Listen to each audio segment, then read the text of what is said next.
I come from a country where people like to say, never punish the punctuals, so we won't, and we'll slowly get started with this session, which is about towards nature positive action. Famous Chinese proverb says, the best time to plant a tree was 20 years ago, but the second best time is now. Our entire economic system depends on the services nature provides us with. Clean air, water, and as most of you are longing for your lunch, food too. Frank Alderson, who is the member of the ECB Executive Committee, said, nature risk is not a hippie exercise. This is pure economics. So in this session, we're going to make a deep dive into the nature topic. My name is Romie Goedicke. I co-lead the work on nature for UNEP Finance Initiative. And I was very excited this morning to see that nature was mentioned multiple times in all of the panels. So for this session, we're really going to make a deep dive in that topic until lunch. So I hope you enjoy it. So I'll ask my panelists to join me on stage, and I'll give very brief introductions so we can spend most of our time talking. So I want to start with you, Dimitrios, the head of ESG at Piraeus Financial Holdings, Elisa, Interim Global Finance Practice Lead at WWF, Judson Berkey, Managing Director, Chief Sustainability Officer at UBS, and then last but not least, Laura, who you've seen before, Group Head of Sustainability at Barclays.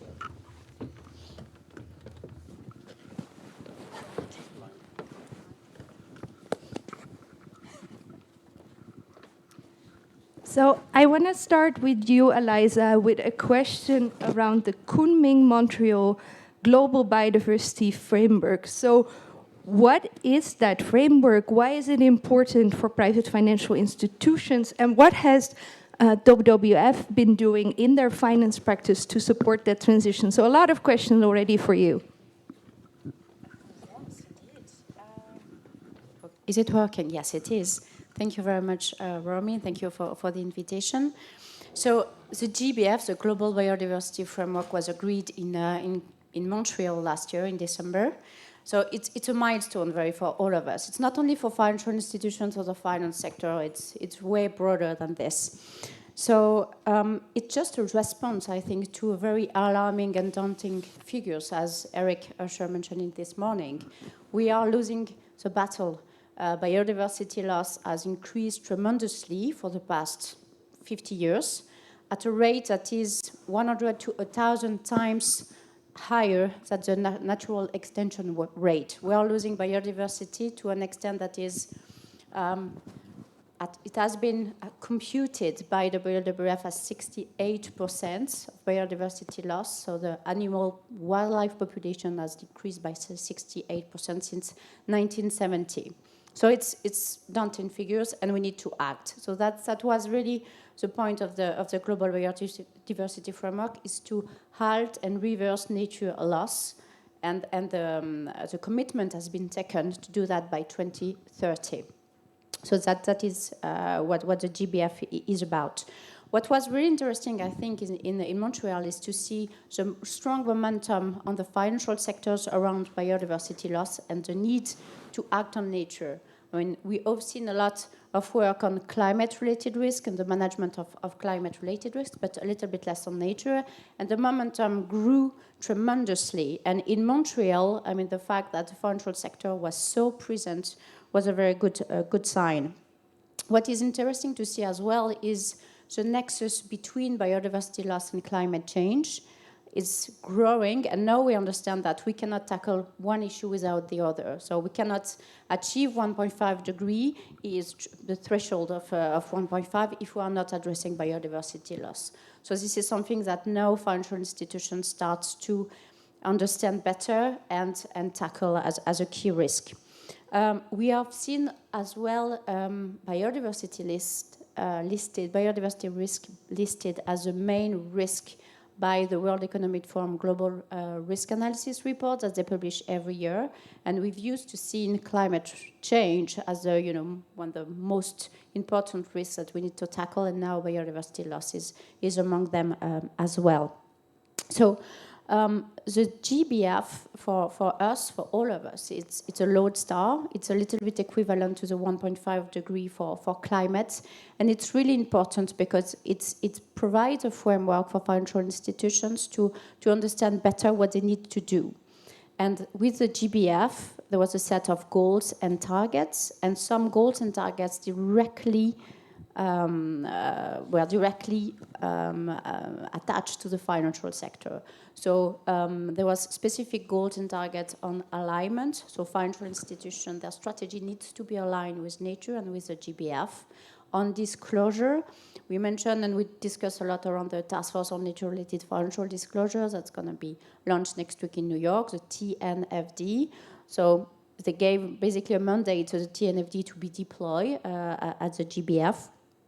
And also a lot of new financial opportunities from financial institutions from the global north to the global south. So basically there was a lot of discussions around the amount of finance needed, and the GBF said that 200 billion each year is needed by 2030 from the north to the south to finance projects that are going to be conserving nature.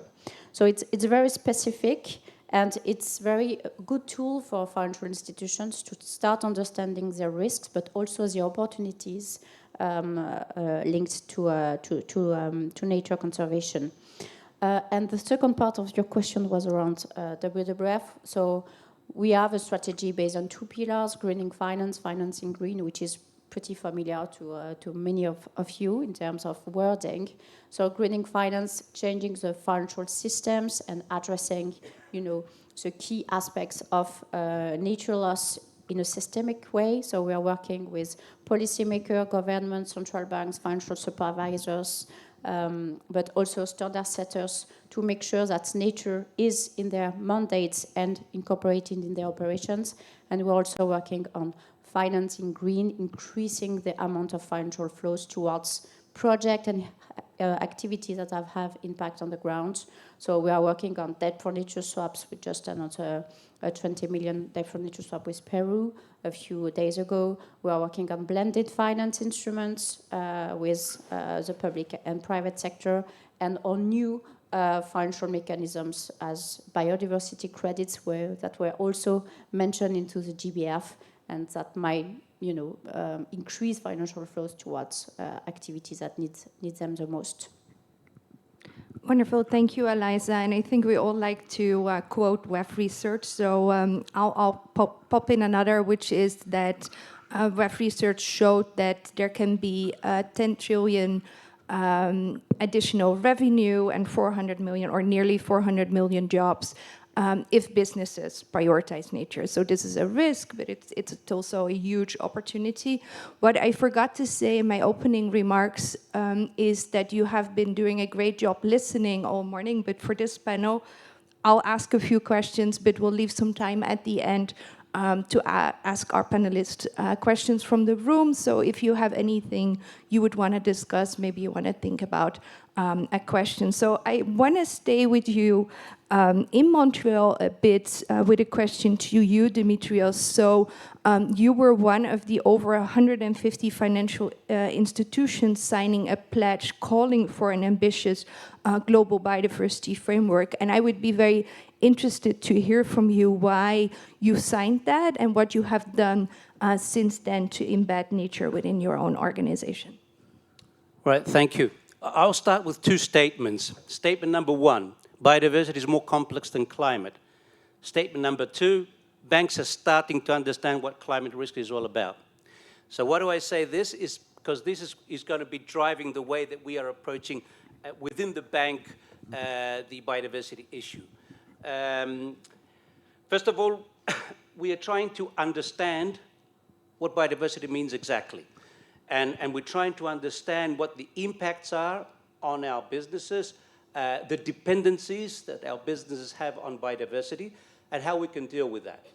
And we're trying to understand biodiversity not in terms of, purely, let's say, biological terms, or let's say in terms of science that much, but trying to connect it with what banks know already. And what do banks know already? A little bit of climate.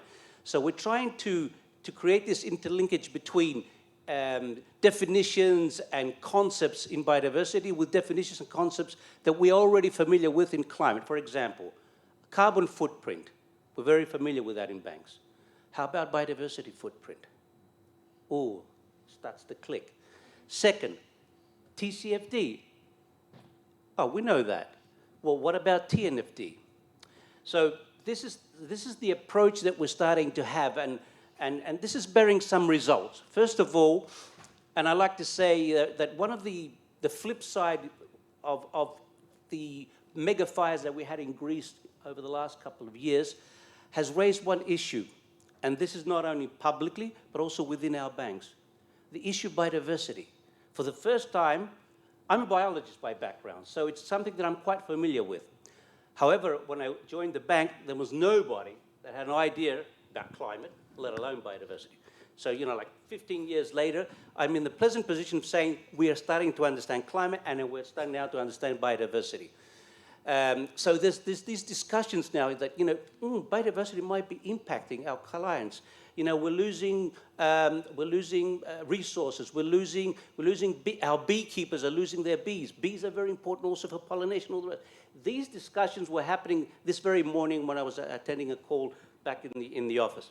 So the first thing that we've done is to try to understand. The second thing that we've done is to try to put a number on it, try to sort of, measure that impact that we have. So we followed, PCAF methodology. We're also participating in various other groups, and we're also a member of the Biodiversity Target Group in UNEP, because I believe very much in peer exchange of expertise, and we're learning a lot by participating in these groups. And if you don't, please do that. It's very, very important. It's going to help you, not only for biodiversity, but for a lot of other issues.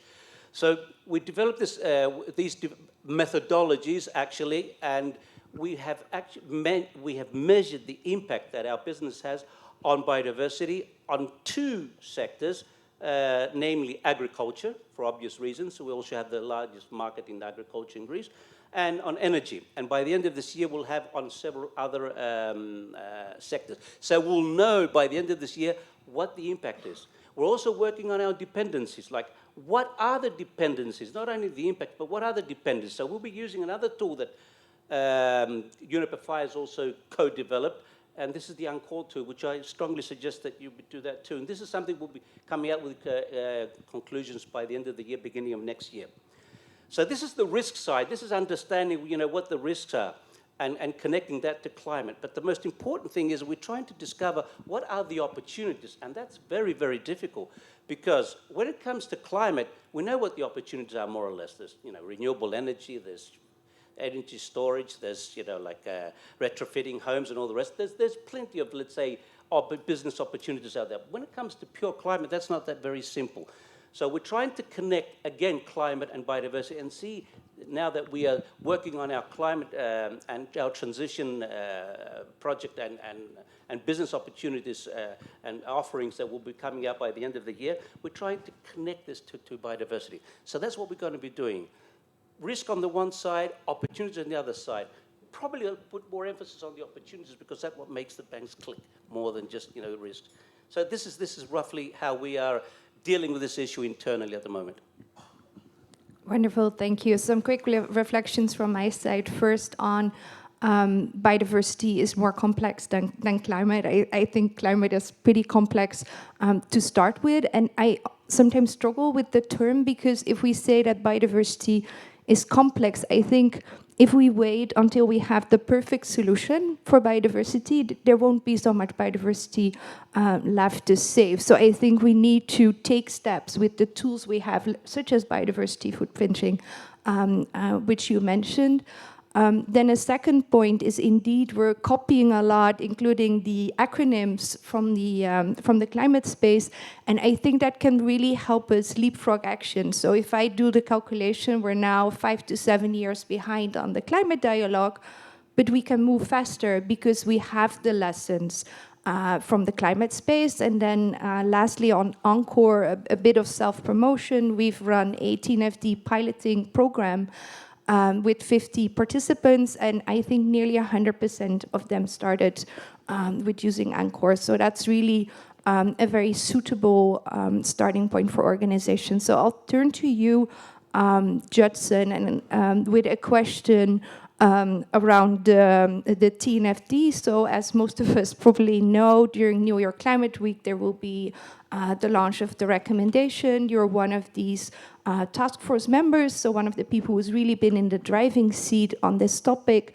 And I would be interested to know from your side if you can give a very quick introduction on, what is the TNFD, what it tries to do, and why UBS has decided to join what Andrew Mitchell calls a sweatshop instead of a sweet shop. Okay, well, thanks for that introduction, Romie, and certainly a thanks for the invitation to be here today. And yeah, as UBS, we were very honored to be chosen as one of the 40. We were one of the participants in the TCFD and found that of great value to us, but also part of our broader efforts to move the market along, and so we wanted to repeat that. But I think my short answer is what we would hope for is just do what Piraeus does. I think if everyone does that, then TNFD will have achieved its goal. But to try to expand on that a little bit and put it into 3 points. One, I think we hope it finds its complementary place. We heard about the Global Biodiversity Framework and so-called Paris Agreement for Nature. We heard earlier that the ECB's climate guide, actually it's an environmental and climate risk management guide, so the regulators are active too, as they have been with climate.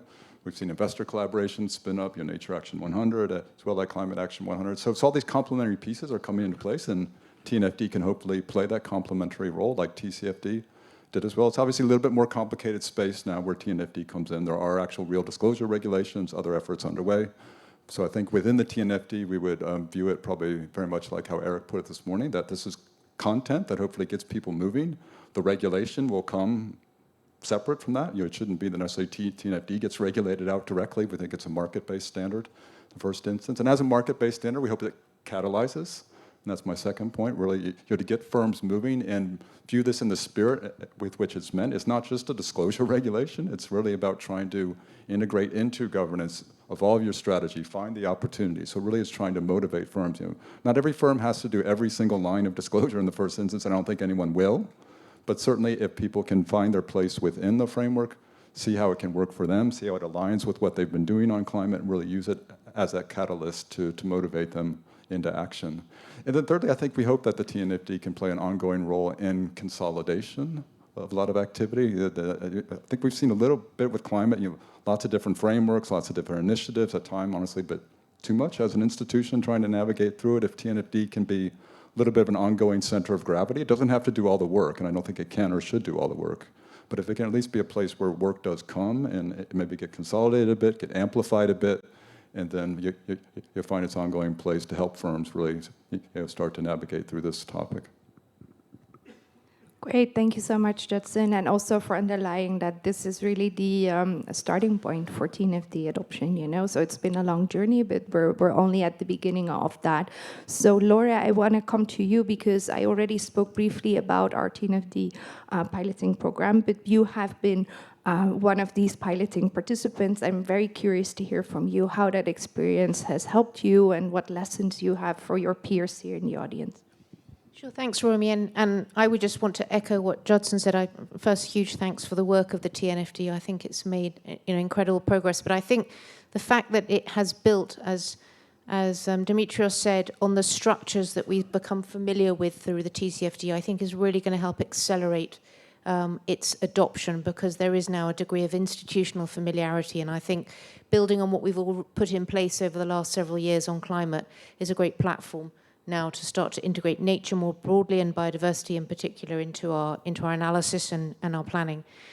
So Barclays was really pleased to participate in one of the UNEP pilots, UNEP FI pilots. This was, the module was European agriculture and fisheries. So we focused on, for us, agriculture and food sectors, which was primarily UK agriculture. That's a really important sector for Barclays. We bank about 1 in 4 farms in the UK of all sizes, from very large to very small family type farms.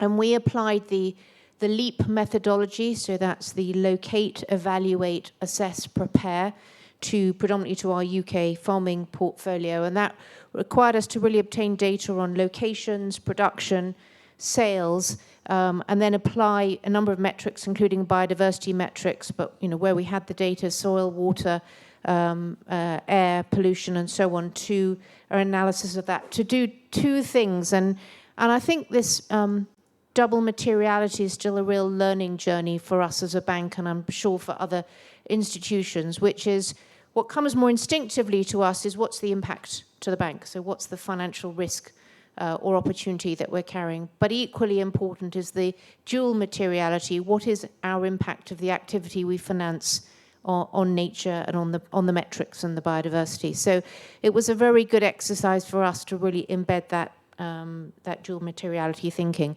And to do the risk analysis, the sort of value at risk, we then used a range of stress scenarios.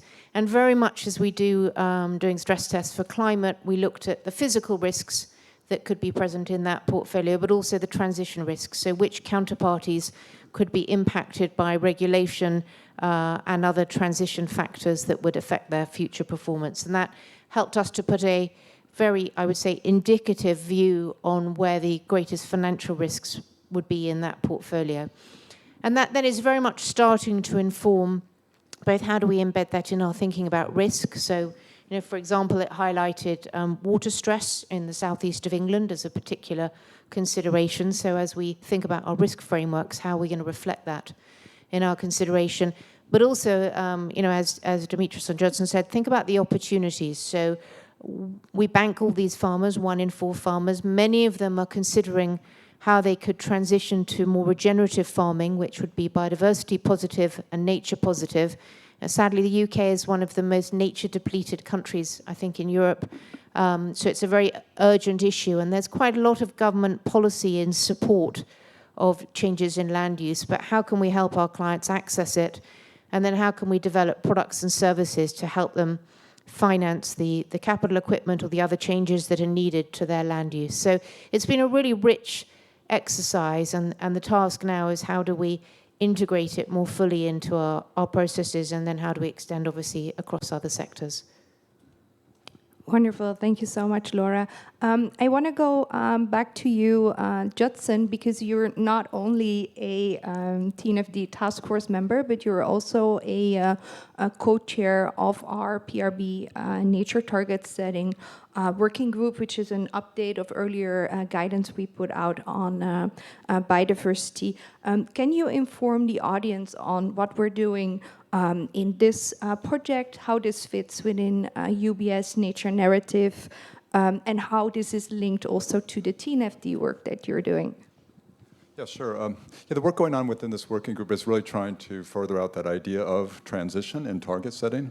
I think, as Laura well highlighted, this is a transition story we're talking about. I think the chairs of the Spanish institutions highlighted that as well this morning. I mean, we're really talking about thinking through essentially these drivers of biodiversity or nature loss, pollution. So how do we reduce pollution rates? What does that mean for changing the ways in which goods are produced, the kinds of goods that are produced, plastics, for example.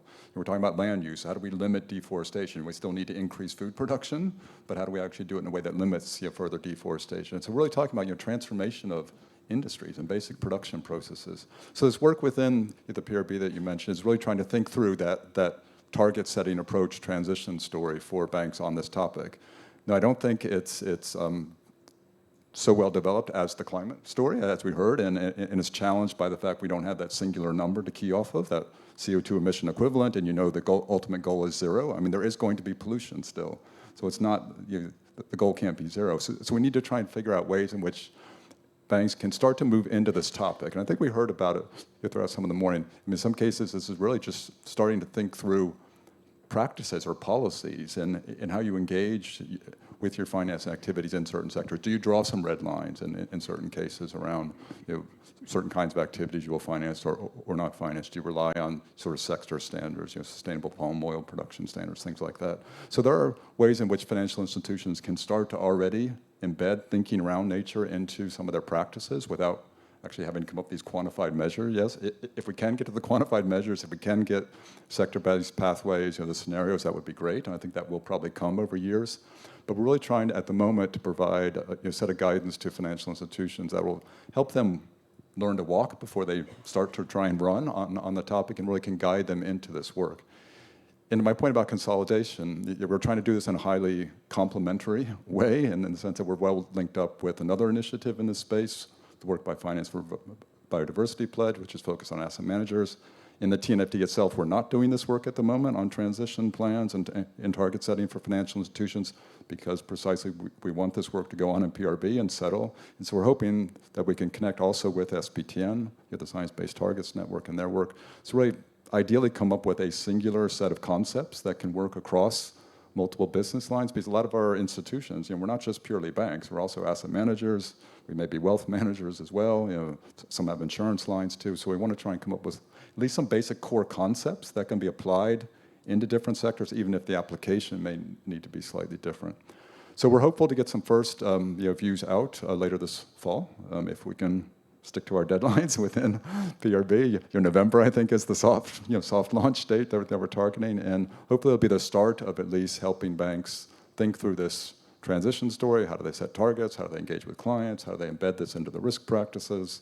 Ideally, what are some of the nature positive opportunities that might be out there as they think about new products? And really, I don't think it'll be the full and final word by any means this year, but at least give that aid to institutions that really want to start get going on this topic. Great, thank you so much, Judson. And we're indeed positive that we'll be launching this guidance during the Latin America and Caribbean roundtable. So the next one and the last roundtable that we have this year in early November. And indeed, one of the key topics for the participants has been around consolidation. So I think, especially for this guidance, that's really a priority to checking in with the team of Finance for Biodiversity Pledge and others to make sure that this guidance is complements and it's not creating less consistency where more consistency is ultimately needed. I don't know, Laura or Dimitrios, if you want to reflect also on your role in this working group and your expectations for that. No, I think it's been really well said. I was actually just going to reflect on it. I think this importance of looking at climate and nature in an integrated way actually really comes to life in some of the new businesses we're seeing. I mentioned earlier investing through what we call our sustainable impact capital, where we're investing equity into early stage businesses. And one of my favorites is a company called eConcrete, which is producing a sort of concrete type product, but a lower emission concrete construction, but it's particularly for things like seawall defenses and seabed construction. But it's been designed in a way that it really promotes biodiversity. It acts almost like an artificial reef, so it actually supports reversing biodiversity loss in a marine environment. So I think it's just we think predominantly around nature-based solutions, and that's incredibly important. But actually, there's a lot of technologies and things like vertical farming, which can also release land for alternate land use and regeneration. So I think we tend to think of nature in terms of natural assets with natural capital, which is absolutely critical and important. But some of the technologies that are being developed that we can support and finance and scale are actually going to play a really important role in this as well. Yeah, I think that's a very valuable point. Dimitrios, do you want to add? Do you want me to say something about the working group that we have? What exactly? Oh, your reflections on the process, maybe? I think it's one of the. I've been thinking all along, all these discussions here. What makes this biodiversity issue a bit more, let's say, challenging? And one thing is that you mentioned the price. The carbon. There's a price for carbon, okay, which is pretty clear. Banks understand numbers. There's no price for biodiversity, and I'm not saying that there should be, and I'm not saying that there could be. But I'm saying that if it would be, it could have been a little bit easier to understand. That's one thing that makes it a little bit more complicated, and how you can, let's say, prescribe and to describe the business case of biodiversity. And the second is locality. Like, biodiversity is local. I mean, we could be doing everything in the world, and eventually we'll be able to save the Amazon forest, but that's not going to help that much in protecting the forests in Greece. So that means that because biodiversity is local, is locally based, that means it needs local decisions and local measures. And that's what makes it a bit more difficult, because when you're dealing with climate, more or less, okay, if I reduce climate emissions, carbon emissions in Greece, they're all going to end up in the atmosphere, so eventually we all add up. You know, but when it comes to biodiversity, you can't do that. So this is something that is actually, you know, being one of the things that we're really working on, and see how can we actually address these two issues. And one of the things that we've been thinking of is that maybe we should not wait, and that's what we're doing actually. We shouldn't wait for data. We shouldn't wait for a price, if there's ever going to be a price. Let's not wait. Let's start doing it. Let's start doing things. Because by start doing things, you can start learning. So what does it mean? Some things are obvious. When it comes to, let's say, agriculture, we know that, you know, organic farming, regenerative farming is good by default. We don't need to prove the impact. Maybe we can one day when we have the data. Maybe we won't. But the thing is that we know what to do, so let's do that. We know that it's good to protect forests for whatever reasons. We know that it creates jobs. We know that it's good for biodiversity. We know that it's very good for climate because of the natural sinks. So let's protect them. Let's invest in that. And then we can, you know, later on, if and whenever we have the data, go ahead and you know, like, record the impact that we have or whatnot. So one thing that, you know, I think very much when we're dealing with climate, with biodiversity, is that we should start doing things now and worry about the right data and worry about the right metrics in due time. Let's start doing things now, because there won't be much left when we finally have the data or finally we have the methodologies. I couldn't agree more, of course. And I think from our side, you know, putting a price tag on nature is, of course, a very sensitive topic, as Elisa would add. But we see footprinting approaches, for example, used by AXA, that show that, you know, through their investments, they're changing a pristine rainforest to a parking lot the size of a small country like Israel or a small US state, but we have these calculation methods, and I think your point is very valid. Where is this leading to, and how can we create that impact? And often options that do include nature almost seem like a no-brainer option. So I want to come to you, Elisa, with a final question before we go to our audience. I think in your opening statement, you already spoke about the global biodiversity funding gap of around an estimated $700 billion US dollars annually. That consists both of around $500 billion in subsidies that are nature negative, and also the need to invest in nature. Ooh, I think my stuff is falling down. So how could we increase investments into nature and greening finance, as you said in your opening remarks? Yeah, thank you. So I think there are many different ways to do that, but we need to understand that there is a huge biodiversity funding gap. We know that, but we also know that the cost of inaction is way bigger. So if we don't act on this topic, if we just, you know, leave it this way and leave biodiversity loss in its acceleration, we are going to have like a collapse in the ecosystem services, which is going to cost us annually 2.7 trillion USD. So it's according to the Paulson Institute report as well. So it's a lot of big figures that we can add, but basically we know that, you know, we need to act, and we need to act very quickly. So it's not only the responsibility for the financial sector, and even less for the private sector also. So it's something that it's way broader and global. So we need governments to take action. So we mentioned it in the panel just before around the regulation. It's really important. So we've seen the impact that the green taxonomy could have in Europe.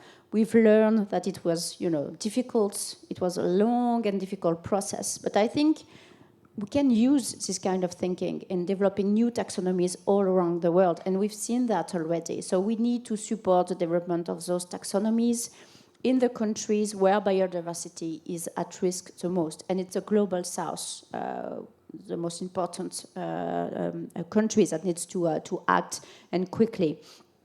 We also need the governments and the regulators to set up credible nature and climate transition plans. We've heard about that a lot, and the UK has been, in the forefront for this, and I think it's really important, and we need to engage more with regulators for them to develop those transition plans, because it's the only way that we have, if you want to address the global topic. Central banks, financial regulators, financial supervisors, they have a critical role to play as well. You mentioned Frank Elderson in your opening remark with the NGFS, or Network for Greening Financial System. Really important. It's tremendous that they need to include and incorporate nature-related loss into their mandate. I mean, we need all to understand that nature loss is going to be destabilizing the financial system, and it needs to be tackled at this level as well. So at WWF we have like a lot of reports, and we have tools to address the sustainability journey of regulators. A good tool that we call SUSREG, and this is something that we can use to identify the progress that is needed in this field. Financial institutions, to come back to them, measure, identify, assess nature-related risks, opportunities, impact. We talked a lot about it, about the TNFD, the SBTN. You mentioned SBTN a little bit earlier.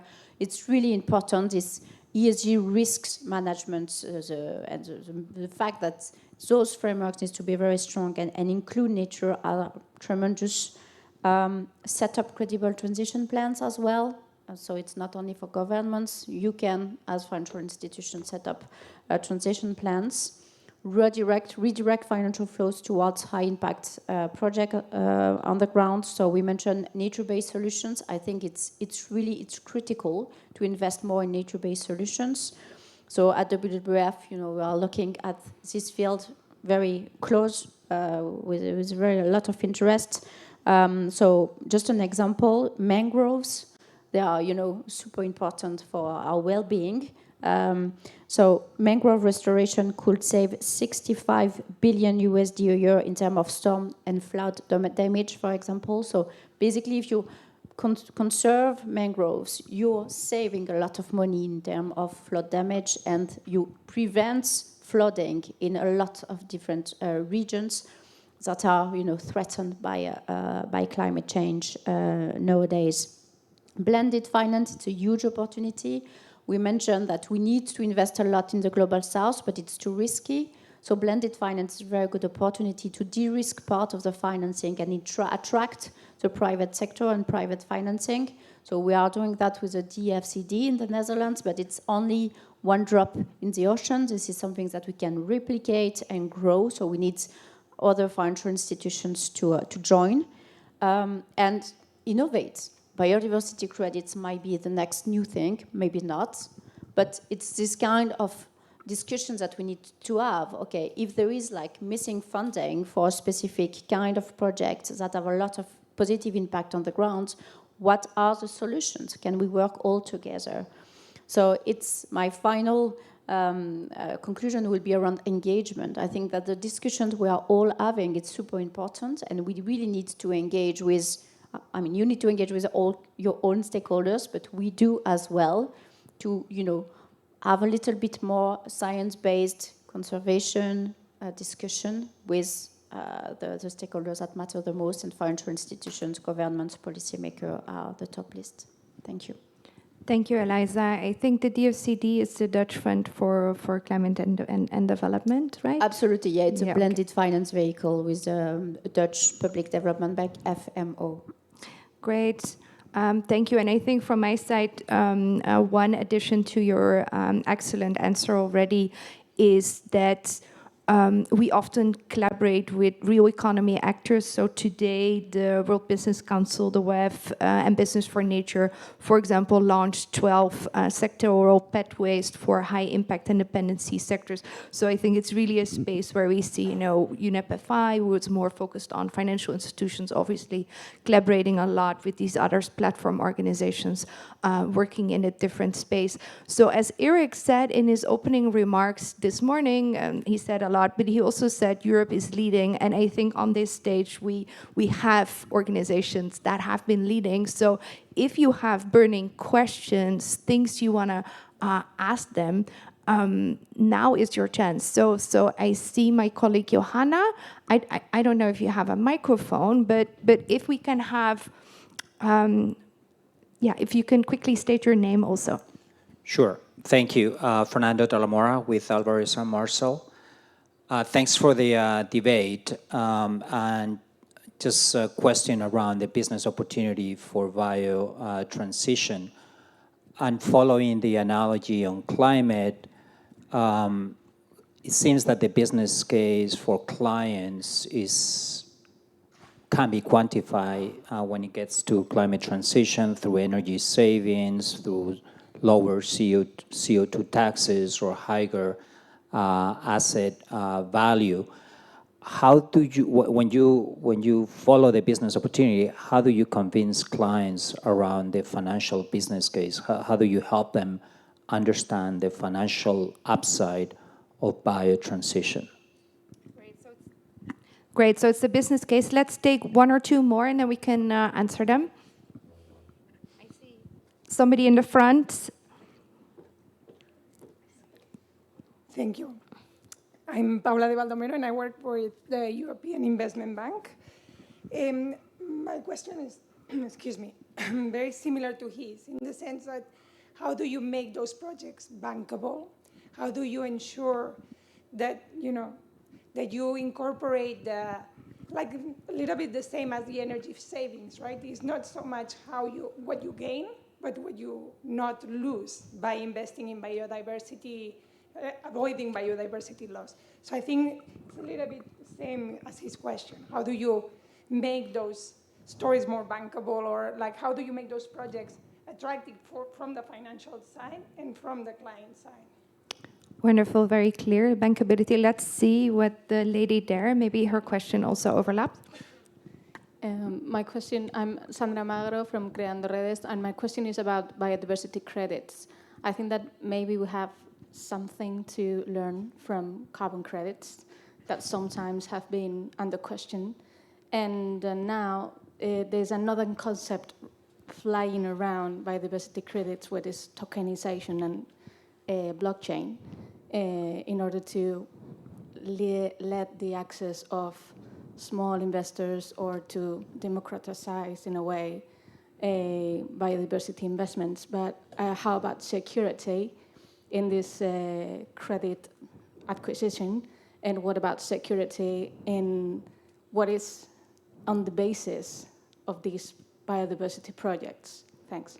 Yeah, very important question. We'll take one more. The lady there who has her hand up. Yeah. Hi, thanks a lot for the panel. Patricia Pina from Clarity AI. My question is about value chains. When, I fully agree with the message, we need to act now, and great to hear Laura's experience going through the process. But we know that for many sectors, when it comes to nature, impacts and risk are often linked to value chains, and that's even more challenging. There is less data, less visibility, traceability. What can we start doing on value chains, and how are you thinking about that part? Wonderful, thanks so much. So I'll look at my panelists, and I don't know, Elisa, if you would want to start more with the business case and the bankability, and maybe your fellow panelists want to jump in. And I think the last question was so explicit to you, Laura, so maybe you can think about that one. Yeah, sure. So on bankability, I mean, there's two aspects on it. The financial around this kind of deals. Is it profitable? So we need to move a little bit the lens from the short term to the medium and long term. To make it bankable, it needs to be de-risked.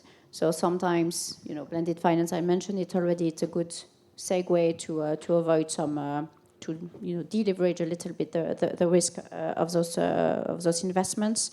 And you need to look at impact. I mean, you need to make sure that the impact you are getting for investing in those projects is measurable, disclosed properly, and you have some kind of a way to assess the credibility of the project that you are financing. So this is a key issue for us. And we've seen a lot of financial institutions coming to WWF because, we have 8,000 of us working in the field and being able to identify very high impact projects and make sure that they are measuring their impact over time. And this is what is really important as well, is to provide the right amount of financing to get a lot of data to make sure that, it's profitable, plus it delivers on the impact. And this is something that is critical, I think, to continue investing in this kind of project. So that's the first question. The second one, maybe on biodiversity credit, I can touch upon it. I don't know if others want to tackle it. So Go ahead. very quickly, can we learn from the carbon credit? Absolutely. I mean, it's critical because there were so many issues. I mean, we need to put a lot of safeguards, because biodiversity credit in no way needs to be biodiversity offset. It needs to be a very clear line between the two. It's completely different if we want to, promote those, and it needs to have a lot of safeguards, starting by identifying the right project on the ground that benefits to the local population, and make sure that we are building those projects from the ground up and not the opposite. So impact is key. We need to make sure that money is, providing a lot of positive impact on the ground.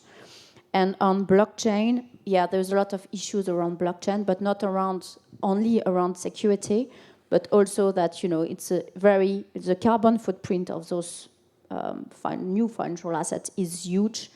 And I think it's a little bit counterproductive at that stage. So this is something that we are at WWF, we are very careful about, and we are not promoting it. But, we are hoping that maybe in the previous iteration, it's going to get better. So this is not something that we are completely shutting down on, but this is something that we need to improve, I guess, because at this stage, there's the lack of governance and the impact from the carbon footprint are way too high. Thank you so much. Judson and Dimitrios, do you want to add on happy just to add a few words on the opportunity business case definition. I think value can manifest in different forms. So if you're a corporation and you can materially de-risk a supply chain, or you can protect yourself against future physical risks, that's a value to you. Maybe a little bit hard to quantify, but that has real corporate value to your strategy. Likewise, if you're in a sector that faces potential future transition risks, and we mentioned Global Plastics Treaty, it could be negotiated. If you're a bioplastic producer, you're potentially positioning yourself for future value realization. One thing we're seeing with some of our clients in our capital markets business, it's maybe more of a reputational type value, but we are starting to see some clients interested in sustainability-linked instruments with specific nature-orientated KPIs. And it's not because they want the 25 basis point discount on their financing. It's because actually it's a reputational signaling benefit for them in their positioning within their markets. And so I think the business case, maybe it is a little bit more complicated at times to make on nature, but I think you can really, if you start to think it through, if you get into detailed discussions around corporate strategy, corporate positioning, you really do find the ways in which it does connect to a company's overall future performance and value. Yeah, I would echo that, and I think if you look at things like water use, which is a big driver of biodiversity depletion, it's actually a significant cost to businesses, particularly when that cost starts to become explicit and charged. And I was talking to the CEO of a very major UK fashion retailer, and they'd completely re-engineered the value, the supply chain, and comes a bit to the other question, for the manufacture of jeans, which was their biggest product. And not only had they massively reduced by over 90% their water consumption by installing water recycling, they'd actually saved quite a lot of money as well. So it's a hard investment case. Obviously, they needed to invest the capital to do that. So the co-benefits of that to the local environment are very material. But the driver for them was both reputational, but it was a cost saving as well, and a production efficiency. So I think sometimes stepping back and looking at the drivers of efficiency and cost in resource use then can give the co-benefits into natural resources and biodiversity as well. Just coming back to the point on supply chain, I think it's an immensely difficult thing. I think, over time, as the new EU directives come in and the EU due diligence requirements come in, big corporations will have to do more and more diligence through their supply chain and be able to evidence that. And obviously, as financiers, we're going to be very concerned to understand that and see that. I think in nature and biodiversity, we started, as we did with climate, actually, really at the policies, what I described earlier as the no-fly zones or the clear expectations of clients. So with particular commodities like soy, palm oil, timber, and just this year we've added beef from South America. So where we know commodities have particular impacts on deforestation and land use in very sensitive environments, we've really started there in setting some hard lines about requirements from clients. And I imagine we will build from there to seek more and more information and insight as those clients are able to access more information on their supply chain. I'll give you the last word, Dimitrios. Can I say? Okay. You can. Okay, we're predominantly an SME bank, so trying to understand small, very small, and even private individuals what business cases there are is extremely difficult at this moment. However, having said that, there are opportunities, and this is where we can use the experience that we had with climate. The EU and the national governments in the EU have subsidized new technologies when we started dealing with renewable energy, PVs, wind farms, and all the rest. If it weren't for that subsidy, it wouldn't have picked up that much. Nowadays, you don't need the subsidies because they're cheap. So this is something we can follow with biodiversity, and I'm thinking of the farmers, of those thousands of small farmers, mostly like smallholders, okay? They are now driven by the common agriculture policy of the EU to have a very specific climate and biodiversity aspect in the work that they're doing. So this is where we as a bank are coming in and talking with our customers and trying to make them understand that by doing that, they'll be subsidized on the one hand, but on the other hand, we can also have specific business cases.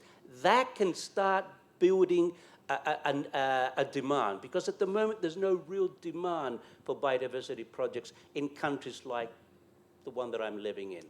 But it's building, it's happening. And this is where, EU and government policies can help accelerate this. Wonderful, thank you so much. And with that said, I want to say bon appetit to all of you in a minute and a big applause to my panelists.